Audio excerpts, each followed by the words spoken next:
Good morning. Okay, the Honda CB500X. This is mine. If you're thinking of getting one, go for it. It's a great bike. I've had many bikes, and this is one of my go-tos. Really is a good solid fun bike. Okay for a little bit of light off-road too. One thing, however, that does keep coming up is the subject of vibration.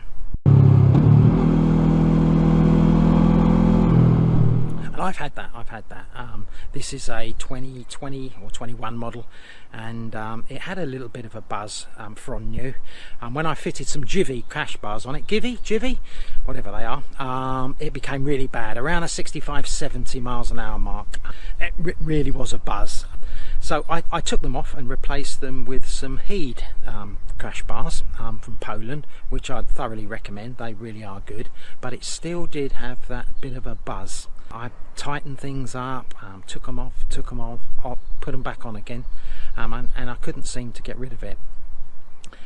Subsequently, a friend had a CB500X, and he had the Honda bars fitted on it before he picked it up, and same thing.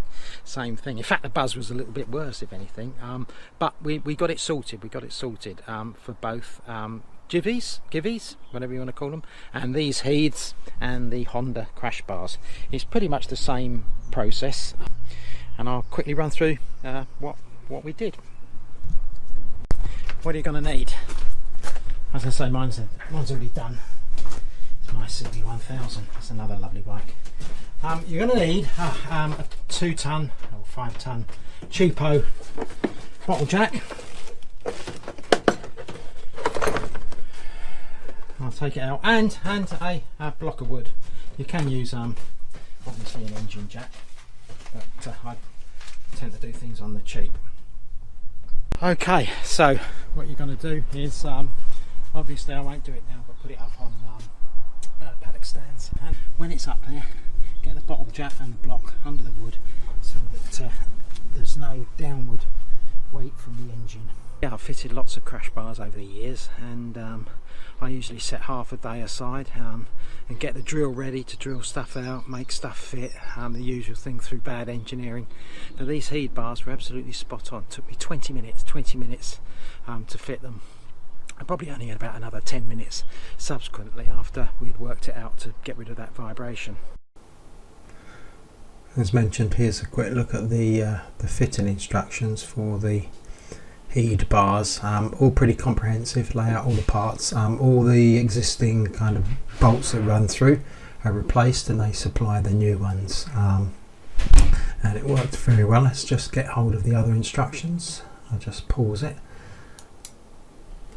Okay, here's the one of the other sheets anyway. To say good instructions and easy to follow. So what's the process? Once you've got the bike safely jacked up on a bottle jack with a block of wood or a bike stand, first we're going to loosen off all the bolts on both sides of the bike. That's the front bolt, the top bolt, and the bottom and the rear bolts. Once they're loose on both sides, you're going to run the engine on idle for around about a minute or so, and then shut the engine down. Finally, you're going to retighten all those bolts to the correct torque from front to rear. That's the most important part. You start at the front and then go back to the rear on both sides. And you can let the bike down and you're pretty much done. Go ride and see that vibration gone. Do let me know how you got on. Thanks very much.